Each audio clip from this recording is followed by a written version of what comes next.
Dios los bendiga, hermanos que nos escuchan a través de este medio. Estamos viendo la continuación de este tema de vida en el Espíritu, la parte número 3. Estamos en los versículos 14, 15 y 16 de Romanos capítulo número 8. Las semanas anteriores veíamos que dentro de la obra del Espíritu que se hace en nuestra vida es que el Espíritu confirma nuestra adopción a través de varias formas. La primera forma que veíamos en el versículo número 14 es que a través de la guianza nosotros podemos estar seguros, estar certeros de que el Espíritu nos está dando testimonio de que somos hijos de Dios. Pero también el Espíritu nos da testimonio de que somos hijos de Dios a través de el acceso que tenemos a Dios precisamente por medio del Espíritu Santo. El acceso que tenemos a Dios precisamente por medio del Espíritu Santo. En Romanos capítulo 8, versículo 15 dice: pues no habéis recibido el espíritu de esclavitud para estar otra vez en temor, sino que habéis recibido el espíritu de adopción, por el cual clamamos Abba Padre. Una segunda forma en cómo el Espíritu Santo nos hace saber que somos hijos de Dios, además de guiarnos, es el habernos libertado del espíritu de esclavitud. Este espíritu de esclavitud, mmm, sin lugar a equívocos y sin lugar a dudas, lleva al temor. Nos lleva a estar otra vez en temor. Mire, vamos a Hebreos capítulo 2, versículos 14 y 15. Si me acompaña, Hebreos capítulo 2, versículo 14 y 15.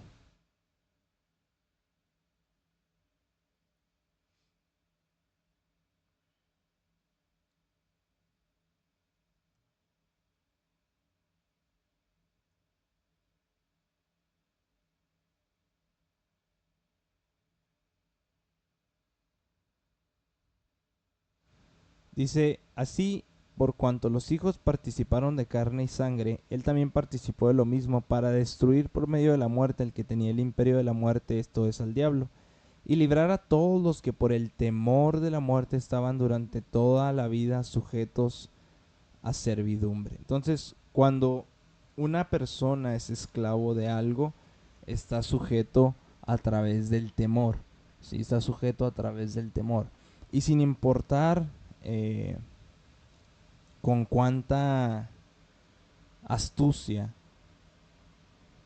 el ser humano se la arregle para enmascarar o para negar esta realidad, la persona que no es salva, la persona que no es creyente, el hombre pecador siempre está sujeto a temor. ¿Por qué? Porque están viviendo precisamente continuamente en pecado y por lo tanto se encuentran bajo el juicio de Dios. Y esto de alguna manera se sabe y hay un temor constante. Dice la palabra de Dios que el impío huye sin que nadie lo persiga. La esclavitud al pecado trae esclavitud al temor. Pero una de las obras de gracia del Espíritu Santo consiste precisamente en libertarnos de estas dos cosas, tanto de la esclavitud al pecado, ya lo veíamos en los primeros temas acerca de la vida en el Espíritu, como nos trae libertad de la esclavitud al temor. John Donne fue un poeta inglés del siglo XVII que más tarde se convirtió en pastor de la Catedral de San Pablo en Londres. Escribió un himno, se llama Un himno a Dios el Padre, y tiene unas líneas muy emotivas que dicen lo siguiente: dice: perdonarás aquel pecado donde empecé, el cual sigue siendo mi pecado aunque antes lo cometí. Perdonarás ese pecado por el cual huí y sigo huyendo aunque todavía lo deploro ciertamente. Cuando lo hayas hecho, no habrás terminado aún, porque tengo algo más. Tengo un pecado de temor, que al devanar mi último hilo pereceré en la orilla. Pero júrame por ti mismo que tu Hijo a mi muerte brillará como lo hace ahora y para siempre. Y cuando lo hayas hecho, consumado será, pues temer no podré jamás. Pablo le recordó a Timoteo en 2 de Timoteo capítulo 1, versículo 7, que nuestro Padre Celestial no nos ha dado un espíritu de cobardía, sino de poder, de amor y de dominio propio. Juan, el apóstol, en 1 de Juan capítulo 4, versículo 18, nos asegura que en el amor no hay temor, sino que el perfecto amor echa fuera el temor. Porque el temor lleva en sí castigo, dice la palabra de Dios, de donde el que teme no ha sido perfeccionado en amor. En, en este punto de la carta del Espíritu Santo a los romanos, no se nos está hablando acerca de cómo es que hemos sido adoptados, cómo fue esta transacción por la cual nosotros pasamos de ser enemigos de Dios a ser hijos de Dios, sino nos está hablando acerca de la certidumbre que tenemos como creyentes de que somos hijos de Dios, de que hemos sido adoptados. Y es a través de la obra regeneradora del Espíritu Santo que hemos sido adoptados verdadera y permanentemente como hijos de Dios. Y nos ha dado algo muy interesante, que es el espíritu de adopción. ¿Qué es el espíritu de adopción? El espíritu de adopción nos asegura que sepamos como hijos de Dios que somos hijos de Dios, que somos suyos. Y esa causa o es a través del espíritu que mora en nosotros, que ministra nuestro espíritu y que hace que reconozcamos y que tengamos presente siempre que contamos con el privilegio de presentarnos delante de Dios como si nos presentáramos delante de nuestro Padre Celestial, porque es nuestro Padre Celestial. El término adopción que utiliza aquí está repleto de ideas de amor, de gracia, de compasión, de relación íntima. Y en sí la adopción se pudiera definir como la acción por el cual un esposo y una esposa deciden recibir en su hogar o en su familia a una persona, a un niño o una niña, a una persona que no es un descendiente físico, para tratarlo como si fuese un descendiente físico. Y cuando se realiza esta acción, por medio de lo legal, por medio de todos los medios apropiados que deben de ser, el hijo adoptivo adquiere todos los derechos y todos los privilegios de un miembro de la familia, como si fuera hijo suyo, como si fuera consanguíneo suyo. La primera opción que encontramos en la escritura es la adopción de Moisés. Es la primera adopción registrada en la palabra de Dios. En contexto, no sabemos la historia. Lo voy a resumir así de manera rápida.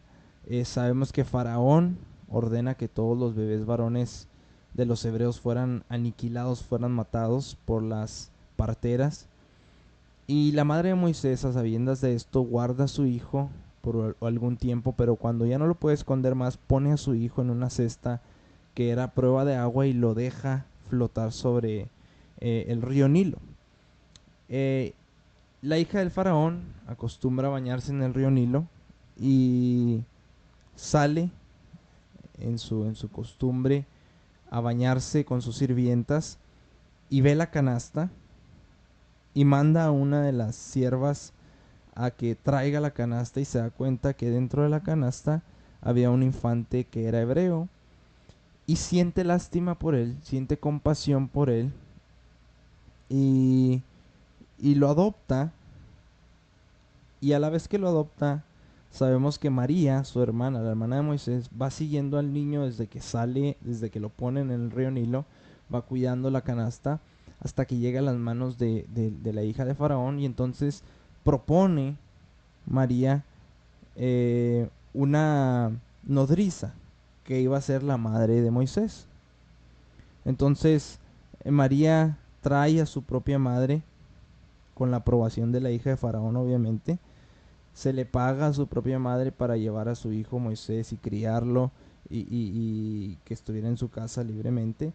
Y ya cuando Moisés crece, se le es regresado al palacio y es adoptado por la hija de Faraón. Tenemos también el ejemplo de Esther. Los padres de Esther habían muerto, fue adoptada por un primo mayor de edad llamado Mardoqueo, quien la amó como un padre, quien la trató como un padre y se encargó de cuidarla y de velar siempre por su bienestar. Pero la adopción, que quizás es más conmovedora y se asemeja más a lo que Dios hizo con nosotros es la adopción de David a Mefiboset. Mefiboset sabemos que era el hijo lisiado de Jonatán, el único descendiente que le quedaba a Saúl. Y cuando el rey David se entera de esta situación de Mefiboset, que estaba lisiado, que estaba olvidado básicamente, lo manda a traer y le da la tierra que había pertenecido a su abuelo Saúl y lo honra como el hijo de su mejor amigo, que era Jonatán, y se encarga personalmente que este hombre comiera con regularidad a la mesa suya, a la mesa del rey en el palacio de Jerusalén. Estas historias usted la puede encontrar, la de Moisés en Éxodo 2, la de Esther en Esther capítulo 2 y la de Mefiboset en 2 de Samuel capítulo número 9. Y si analizamos estas tres historias nos podemos dar cuenta que la hija de Faraón adoptó a Moisés por sentimientos de lástima, a lo mejor, de compasión, de simpatía. Mardoqueo adoptó a Esther, pues a lo mejor después sí ya la amó y la cuidó como padre, pero al principio a lo mejor fue por mera obligación familiar. Pero la adopción de Mefiboset, que es donde quiero que nos enfoquemos, fue motivada por amor y por gracia. Por eso digo que se parece mucho a lo que Dios hizo con nosotros, ilustra a perfección lo que Dios hace con nosotros. David tomó la iniciativa de buscar a Mefiboset y traerle al palacio, y aunque Mefiboset ciertamente era el hijo de su mejor amigo, Jonatán, también era el nieto de su peor enemigo, Saúl, que lo había estado buscando constantemente para matarlo. Mefiboset estaba lisiado de los dos pies, no podía caminar, por lo tanto era incapaz de rendirle algo, algún fruto o algo que sopesara a lo mejor su estadía en medio de la realeza como tal. Sin embargo, David lo hace llamar y lo hace degustar y lo hace participar de su generosidad como rey. Y en última instancia eso era lo único que podía ofrecer Mefiboset, poder recibir la dadivosidad del rey. Mefiboset, este nombre significa una cosa vergonzosa. Y este hombre vivía en un lugar que se llamaba Lodebar. Cuando David lo llama a su palacio, Lodebar significa la tierra desolada o la tierra sin prados. Y aquí nos podemos dar cuenta cómo es que toma más sentido que una cosa vergonzosa en un lugar desolado lo haya llamado el rey para comer en su mesa como si fuera su propio hijo, y en su gracia le da una herencia gloriosa, una herencia magnífica, la cual ya no tenía derecho legal, pero aún así en su gracia se la ha dado. Es una ilustración, creo yo, perfecta de la adopción espiritual por la cual usted y yo hemos pasado. Por su gracia, por la gracia de Dios, por el amor de Dios a nosotros, por su iniciativa, la iniciativa de Dios, por su misericordia, por la cual Él ha querido convertirnos en hijos suyos, única y exclusivamente sobre una condición o sobre una base, sobre la fe en su Hijo Jesucristo. Nosotros como creyentes tenemos parte en la herencia del Hijo unigénito de Dios porque hemos sido adoptados por Dios. En 2 de Corintios 6 podemos ver esta realidad, si me acompaña. 2 de Corintios 6, capítulo 17, versículo 17, y 18.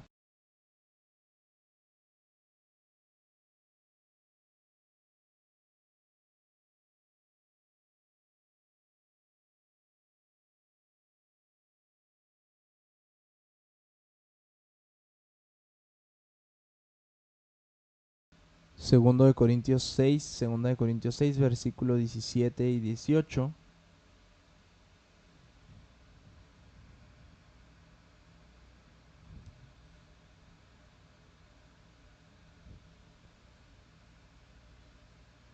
Dice, por lo cual salid en medio de ellos y apartaos, dice el Señor, y no toquéis lo inmundo.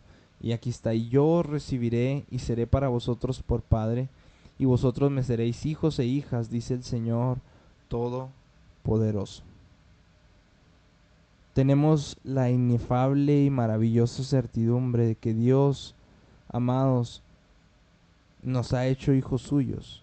Y no nada más nos ha hecho en este tiempo, sino que hemos sido predestinados para ello. Mire, acompáñeme a Efesios capítulo 1, versículo 5. Efesios capítulo 1, versículo 5.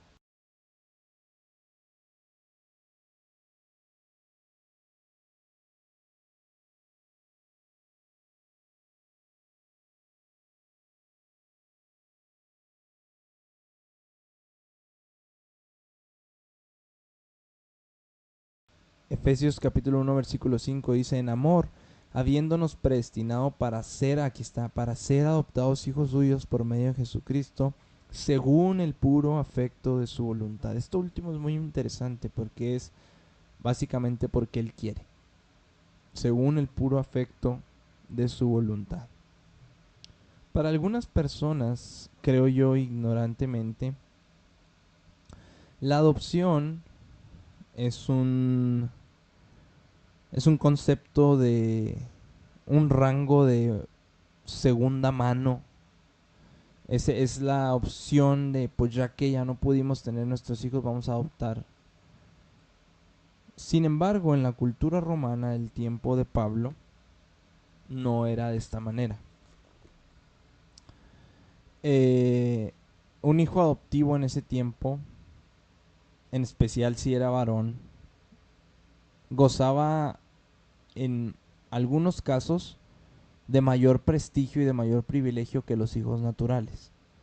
De acuerdo a la ley romana, el dominio de un padre sobre sus hijos era absoluto. Ellos podían hacer con sus hijos lo que ellos quisieran. Y si se sentía decepcionado el padre con las habilidades de su hijo, con el carácter de su hijo, con cualquier atributo de sus hijos naturales, él podía emprender la búsqueda de un niño disponible para adopción, que demostrara ya tener las cualidades que él quería o que él buscaba en su hijo. Y si el niño las tenía y probaba su dignidad, el padre tomaba todos los pasos legales, como lo es ahora, para poderlo adoptar, y lo adoptaba. Con la muerte del padre, una vez que muera el padre, el hijo adoptado era favorecido con frecuencia. Era el que heredaba el título del padre, era el que heredaba la mayor parte del patrimonio, era el que se convertiría en el progenitor principal del apellido familiar, aún, repito, no siendo el hijo natural. Y por esta importancia grande que tenía la adopción, el proceso no era fácil, no era sencillo. Involucraba muchos procedimientos legales minuciosos, mucho papeleo, a lo mejor para nosotros en este tiempo. Y el primer paso de todos estos procesos legales escindía por completo la relación legal y social del niño con su familia natural. El segundo paso lo colocaba de manera permanente en su nueva familia. Y luego todas las deudas y otras obligaciones que el hijo tenía eran quitadas, eran erradicadas como si nunca hubiesen existido. Y entonces la transacción podía obtener fuerza obligatoria de la ley. ¿Qué significa esto?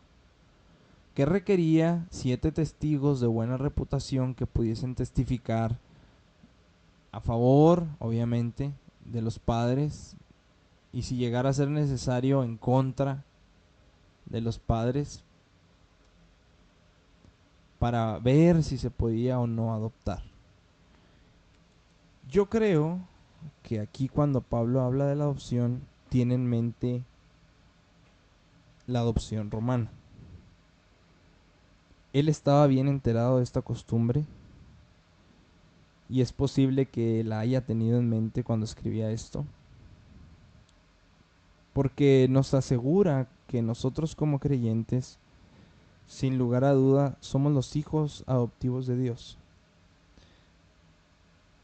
Y que debido a esa relación que se basa en la gracia inmesurable de Dios, tenemos el derecho y el privilegio de clamar Abba para dirigirnos a Dios. Abba, para dirigirnos a Dios. Abba, como nuestro Padre. Así como cualquier hijo le habla a su Padre terrenal. Entonces el hecho de que como creyentes tengamos este deseo de clamar a nuestro Padre amoroso, de ir a su presencia, a buscarle, a adorarle, a exaltarle, a estar simplemente a su lado, quiere decir que tenemos una evidencia del Espíritu Santo que mora en nosotros, que está trabajando en nosotros y que nos asegura que somos hijos de Dios. El término Abba es un término informal en arameo, ¿sí?, para decir padre. Tiene connotaciones de intimidad, de ternura, de dependencia, de ausencia completa de temor, de ausencia completa de ansiedad. Los equivalentes en nuestro tiempo sería papá o papi, papito. Y lo podemos ver en Marcos capítulo 14, versículo 36, cuando Jesús estaba agonizando, en el Getsemaní, en el jardín, a punto de tomar sobre sí los pecados del mundo y ser puesto en la cruz. Él empleó este nombre cariñoso en una de sus últimas oraciones. Marcos capítulo 14, versículo 36, si me acompaña por favor.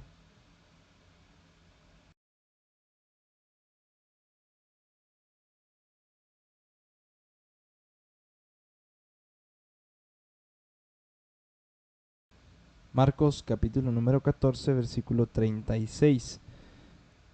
Dice: Abba Padre, todas las cosas son posibles para ti. Aparta de mí esta copa, mas no lo que yo quiero, sino lo que tú. Cuando nosotros somos salvos, nuestra vieja vida de pecado queda cancelada por completo, no parcialmente, por completo ante los ojos de Dios. Y ya no tenemos razón para temer al pecado, ya no tenemos razón para temer a la muerte. ¿Por qué? Porque Cristo ha conquistado esos dos grandes enemigos. Ha conquistado a nuestro favor el pecado, ha conquistado a nuestro favor la muerte, cambiándola por santidad, cambiándolo por vida eterna. Y entonces en Cristo nos es dada una nueva naturaleza que nos convierte en hijos verdaderos de Dios, con todas las bendiciones, con todos los privilegios y con toda la herencia que vienen en esa categoría de hijos de Dios. Y hasta el momento en que veamos a nuestro Señor Jesucristo cara a cara, su Santo Espíritu va a ser un testigo incesable de la autoridad, con la autoridad, del Padre, de nuestra autenticidad como hijos de Dios, como parte de la familia de Dios. La idea, amados, de que los cristianos seamos hijos adoptivos de Dios fue entendida con mucha claridad por los contemporáneos de Pablo, por la iglesia primitiva, y fue entendida como un honor, como un privilegio inmenso, inexplicable, inefable, indecible. En la carta a los Efesios lo podemos ver. Efesios capítulo 1, versículos del 3 al 5, si me acompaña.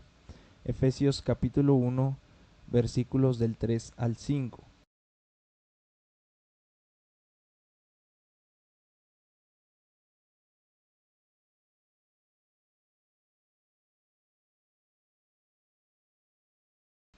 Efesios capítulo 1, versículos del 3 al 5 dice: Bendito sea el Dios y Padre de nuestro Señor Jesucristo, que nos bendijo con toda bendición espiritual en los lugares celestiales en Cristo, según nos escogió en Él antes de la fundación del mundo, para que fuésemos santos y sin mancha delante de Él, en amor, habiéndonos predestinado para ser adoptados hijos suyos por medio de Jesucristo, según el puro afecto de su voluntad. Amados, muchísimo tiempo atrás, antes de crear al primer ser humano, a su imagen y a su semejanza, antes de la caída, antes del diluvio, antes de la creación del mundo, Dios en su soberanía me escogió a mí, lo escogió a usted, para que nos convirtiéramos en hijos amados suyos, en hijos amados suyos. Es un honor ser hijos adoptivos de Dios. Y por maravilloso que sea esto, el término adopción no ilustra de manera completa todo el proceso de la salvación. Pero, bueno, porque sabemos que el creyente es limpiado, es santificado, es salvado de la pena de muerte, es renacido espiritualmente, es justificado, es santificado, como lo mencionaba ahorita, es glorificado al final. Son muchos pasos de la salvación en realidad, pero los que son salvos por la fe en Jesucristo mediante la obra de la gracia de Dios, no hay título más supremo que ser llamados hijos de Dios.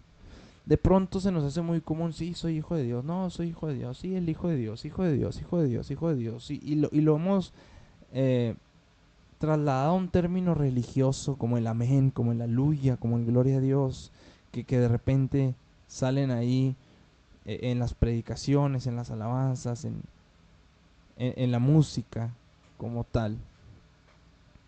Pero hijo de Dios es un término y es un título supremo para el creyente. Porque ese nombre, cuando nos llaman hijos de Dios, cuando nos hacemos llamar hijos de Dios, estamos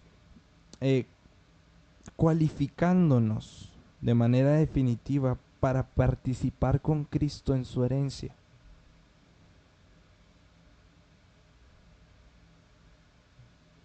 Yo creo que no es coincidencia que Pablo, el Espíritu Santo a través de Pablo, introduzca este capítulo número 8 y lo concluya con certidumbres para los creyentes de que ya no vamos a estar y nunca vamos a estar bajo la condenación de Dios. Usted lo puede leer en el 8.1 y en el 8:38 y 39. Somos hijos de Dios. Y cuando yo tengo acceso a Dios por el Espíritu, es una forma del Espíritu de decirme, eres un hijo de Dios. Número 3. Estamos asegurados por el Espíritu. Romanos 8:16. El Espíritu mismo da testimonio a nuestro espíritu de que somos hijos de Dios. Una seguridad, podemos ver aquí, adicional, a lo mejor, una cobertura extra, podríamos llamarlo de esta manera, es que el Espíritu mismo, el Espíritu Santo mismo, da testimonio a nuestro espíritu de que somos hijos de Dios. De la misma manera en que los testigos de una adopción romana, como lo veíamos ahorita, tenían esta responsabilidad de testificar acerca de su validez y de la autenticidad, igual el Espíritu Santo. Por eso mencionaba ahorita que creo yo que eso era lo que tenía en mente Pablo, porque el Espíritu Santo testifica de la validez y de la autenticidad de nuestra adopción a nuestro espíritu de manera constante. Nos da testimonios internos de que nuestra adopción es real, es verdadera, de que somos hijos de Dios. Y el Espíritu Santo hace esto a través de una obra interna de iluminación, una obra interna de santificación, que era lo que veíamos las semanas anteriores. También nos lo hace ver a través del anhelo que pone en nosotros de estar en comunión con Dios como nuestro Padre. Sin embargo, aquí el creyente, cuando se ve constreñido por el amor de Dios, cuando se siente un odio al pecado, cuando rechaza al mundo, cuando anhela lo de Cristo, lo de su reino, lo santo, lo bueno, cuando aman a otros cristianos, cuando se experimentan respuestas a las oraciones que se hacen, cuando se discierne la verdad del error, cuando la ambición suprema es el ser semejante a Cristo y se avanza en esa dirección y se olvida lo que queda atrás y se camina hacia la meta, al supremo llamamiento de Dios, es la obra del Espíritu Santo que se hace evidente, es la obra del Espíritu Santo que dice que esos creyentes tienen un testimonio certero de que son hijos de Dios. Es la apelación al Espíritu Santo. Billy Bray, un pastor británico del siglo XIX, parecía que nunca le faltaba testimonio interno. Él se había convertido tras una vida de borrachera, de una vida disipada como tal. Y él leía el libro de Juan Bunyan que se llama Visiones del cielo y del infierno. Y él se mantenía siempre regocijado en gran manera por la gracia y por la bondad de Dios. Y dijo lo siguiente, dice, no puedo hacer más que alabar al Señor. Mientras voy por la calle levanto un pie y es como si dijera gloria. Y cuando levanto el otro pie pareciera decir amén. De modo que todo el tiempo van haciendo eso a medida que voy caminando. Fin de la cita. Siempre, amados, que el mundo, siempre que otros cristianos o siempre que nosotros mismos pongamos en duda si en verdad somos salvos, apelemos al Espíritu Santo que mora en nosotros para resolver esta cuestión en nuestro corazón. Él nos va a proveer esta seguridad que necesitamos. Él nos va a proveer esa seguridad, esa certeza que necesitamos porque es uno de sus ministerios a nuestro favor. El hacernos saber constantemente que somos hijos de Dios. Apelemos al Espíritu Santo. Apelemos al Espíritu Santo. Acompáñenme a 1 Juan capítulo 3, versículos 18 al 20.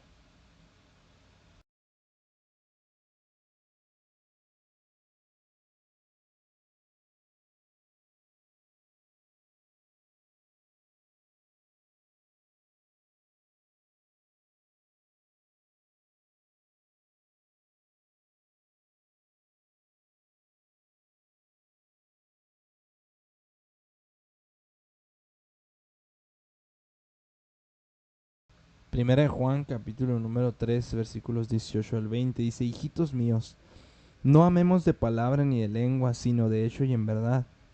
Y en esto conocemos que somos de la verdad y aseguraremos nuestros corazones delante de Él. Pues si nuestro corazón nos reprende, aquí está, una evidencia objetiva de que somos hijos de Dios, cuando el Espíritu Santo trata de nosotros, a través de nuestro corazón, reprendiéndonos cuando no amamos como debemos de amar. Esta es una evidencia objetiva. Pero también en el 20, ahí mismo lo que sigue, y el 21 nos da una evidencia subjetiva. Dice, mayor que nuestro corazón es Dios, y Él sabe todas las cosas. Amados, si nuestro corazón no nos reprende, confianza tenemos en Dios. Unas palabras de aliento de que nuestro espíritu es ministrado de manera continua por su espíritu para decirnos únicamente que somos hijos de Dios. Y es como el Espíritu confirma, mis amados, nuestra adopción. Nuestra adopción. Dios los bendiga.